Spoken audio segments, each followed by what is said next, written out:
Mr. Happy and the Wizard by Roger Hargreaves. Written by Adam Hargreaves. Mr. Happy goes to the town library every Saturday morning. He went there last Saturday. And he went there this Saturday.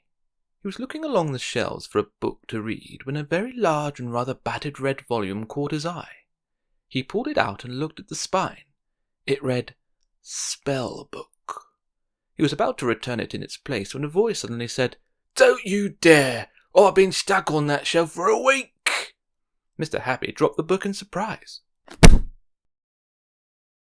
"Ow!" said the book, for it was the book that had spoken. There was a face on the cover, nose, eyes, mouth, everything. Mr. Happy was too amazed to speak. "Oh," wheezed the book. "You get terribly cramped if you're wedged on a shelf for too long. Now then, what's your name?" "Mr. Happy," said Mr. Happy, finding his voice at last. "Hello, I'm a spell book," said the book. "I belong to a wizard, but the silly absent-minded fool left me here.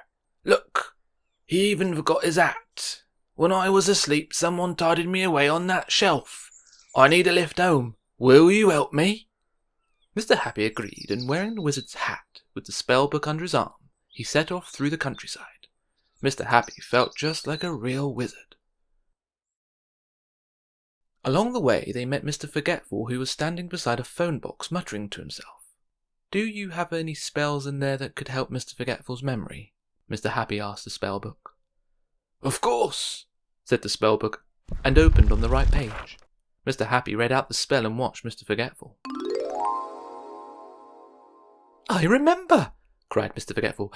"I've got to ring Mr. Chatterbox, and I forgot to lock my house. Oh no, I forgot to turn off my bath, and I didn't post that letter, and I haven't bought any milk. I must water the plants, and—" Mr. Forgetful was frantically running around in circles at this point, worrying about all the things he had forgotten. "Oh dear, do you have any spells to make people forget things?" Mr. Happy said to the book. The spell book opened to a different page, and as soon as Mr. Happy said the spell, Mr. Forgetful looked a lot happier. Mr. Happy and the spellbook continued on their way. They heard somebody talking to himself around a bend in the road.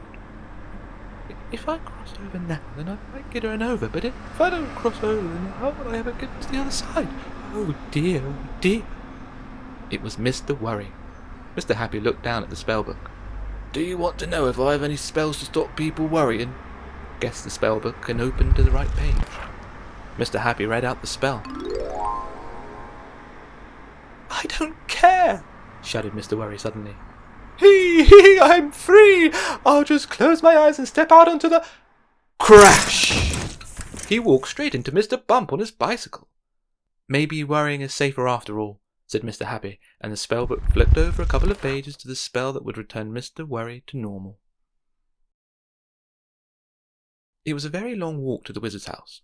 In the middle of the afternoon, Mr. Happy caught up with a hot and tired Mr. Small.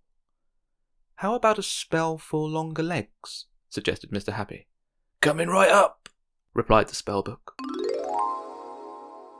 Mr. Small's legs grew and grew. He strode off down the road at terrific pace until he reached a tree and banged his head on a branch.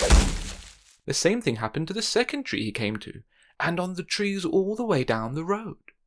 Bang, ouch! Bang, ouch! Bang, ouch! Mr. Happy winced. "Shorter legs?" asked the spellbook. Mr. Happy nodded. By the evening they came to a wood. "We're nearly there now," said the spellbook happily. Finally they reached a cottage in a clearing. The wizard opened the door. He was overjoyed.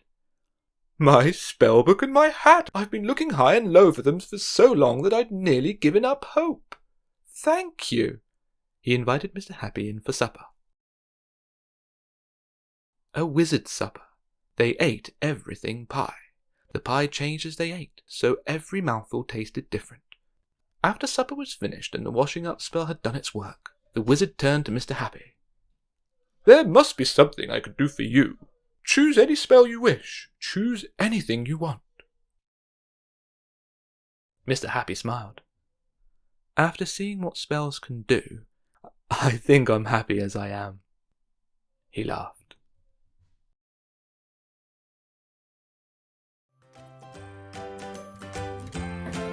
If you enjoyed this video, like and subscribe.